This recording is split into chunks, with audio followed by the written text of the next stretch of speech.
Group के सभी सम्मानित जड़ी बूटी ग्रुप के सभी सम्मानित सदस्यों को मेरा प्रणाम है और मैं संदीप जायसवाल आपसे बात कर रहा हूँ।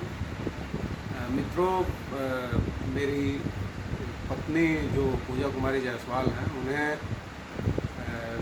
2022 में जून महीने में ब्रेन की एमआरआई हुई थी। तो उस एमआरआई में 4.5 mm का सेरिब्रल टॉन्सिल जो ब्रेन में पीछे गांठ के रूप में पाया गया था और उसको लेकर के मैं बड़ा परेशान था कि कहाँ इसका उपचार कराया जाए, यहाँ कहाँ जाया जाए। तो मैं एक डॉक्टर हार्दिक राजगुरु थे, उनके वहाँ जो अपोलो चेन्नई के डॉक्टर हैं, उनके वहाँ मैं गया था पत्नी को दिखाने के लिए। तो उन्होंने बताया था कि ये आपकी जो पीछे की गांठ है वो 4.5 mm की है और इसका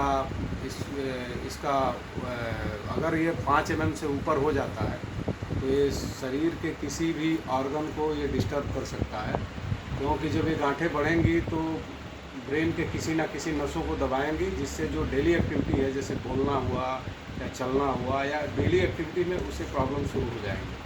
तो एलोपैथी में उन्होंने इसका उपचार ये बताया था कि अगर ये गांठें बढ़ करके आगे बढ़ जाएंगी तो इसे ऑपरेट करके निकालना पड़ेगा। लेकिन ऑपरेशन में भी एक प्रॉब्लम थी कि अगर ऑपरेशन ब्रेन में अगर टच किया जाता है तो ब्रेन को हाथ लगाने का मतलब है कि कोई ना कोई ऑर्गन का डिस्टर्ब हो जाना, वो माने पैरालाइज होने की संभावना उसमें ज़्यादा थी।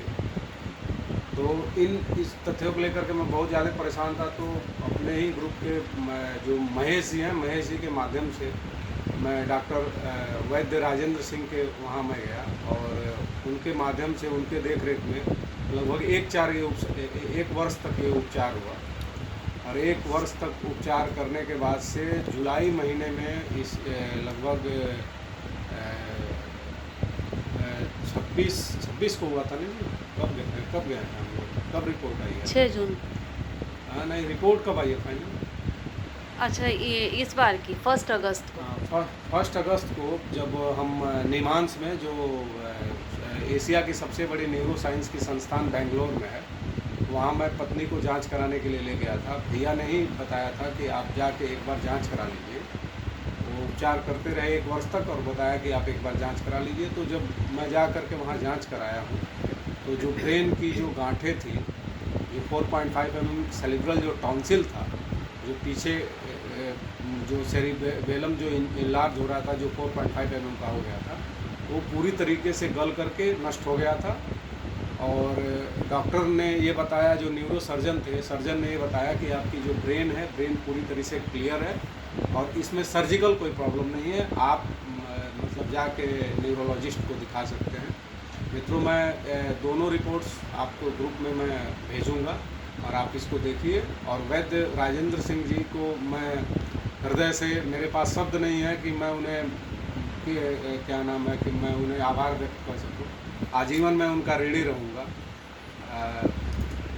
बड़े भैया हमारे, और एक सबसे बड़ी बात रही भैया की, वैद्य राजेंद्र सिंह जी की, कि उन्होंने पूरे वर्ष उपचार किया और उपचार के दौरान उन्होंने मात्र 1 मंथ अपने हाथ से मात्र दवा बना करके भेजा था। और सारी दवाइयाँ वो कहीं ना कहीं, मैंने फ़ोन से बातें होती थी, वो मेरी पत्नी से वो देखे तक नहीं थे, सिर्फ बात हमसे ही हुई थी और उन्होंने उस पर ही ये उपचार करके इस असंभव कार्य को संभव करके दिखा दिया। जो पूरे मेडिकल साइंस के पास जो कोई इसका ट्रीटमेंट नहीं था, उन्होंने इसका ट्रीटमेंट किया।